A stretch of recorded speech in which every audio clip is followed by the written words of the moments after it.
People have their manipulation tactics. People will have their manipulation tactics. I think understanding this comes down to understanding what you want in your life, understanding what your goals are, getting focused.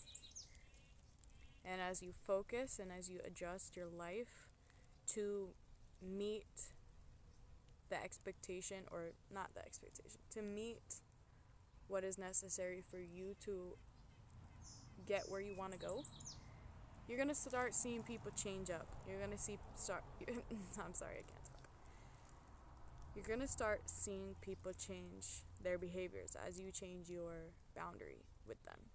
So, for example, if you see that somebody in your time with somebody isn't in alignment with where you're going and what you want in your life and what you want in your friendships and what you want in your relationships,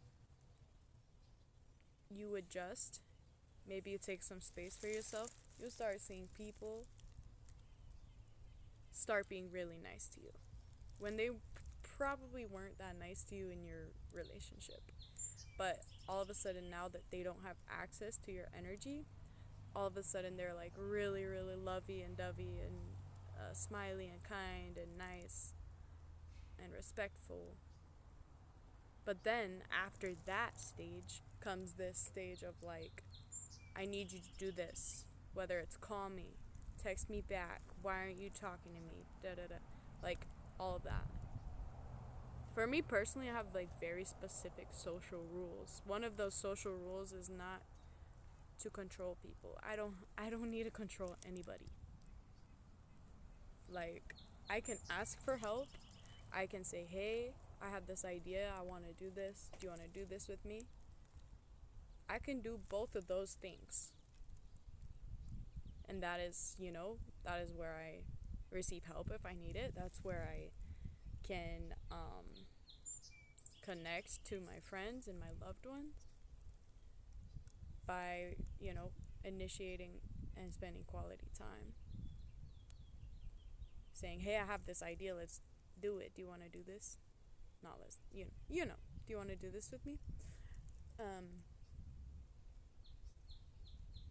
I don't I don't try to get people to respond back to me if they haven't. Like, if even if it's time sensitive, if you don't respond back, I'm not going to try to get you to respond back.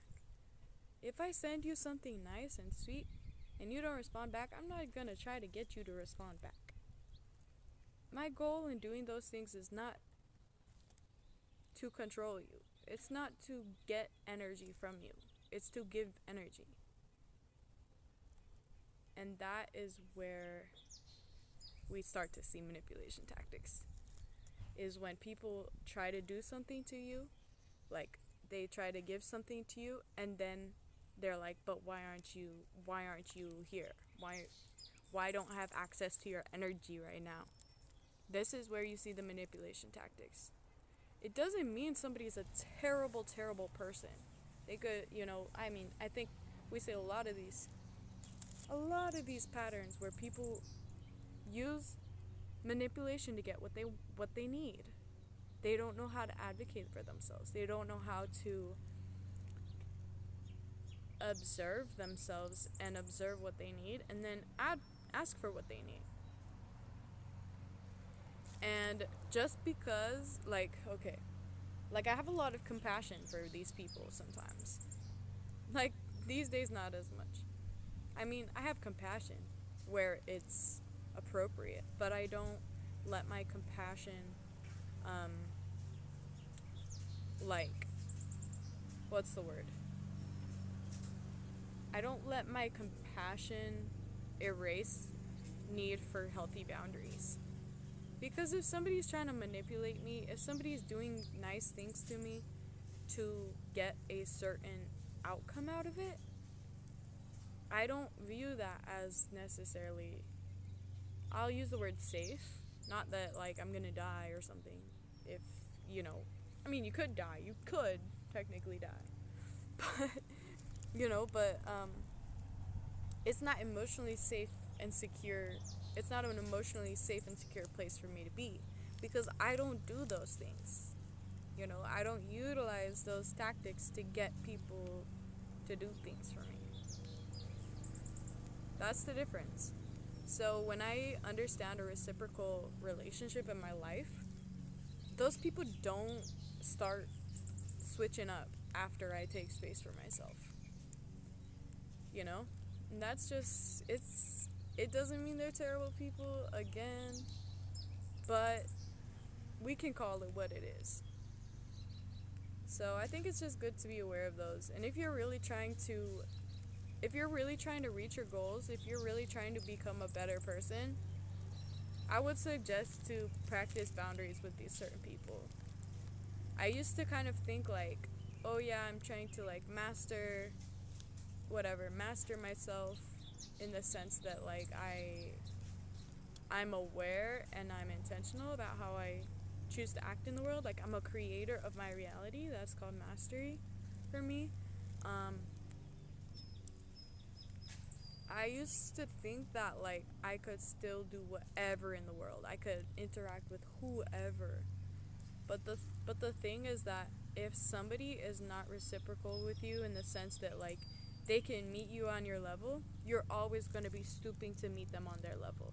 You always are going to be stooping to meet them on their level. Of course you can understand their level. Of course you can meet them there because you've been there. But have they been where you are?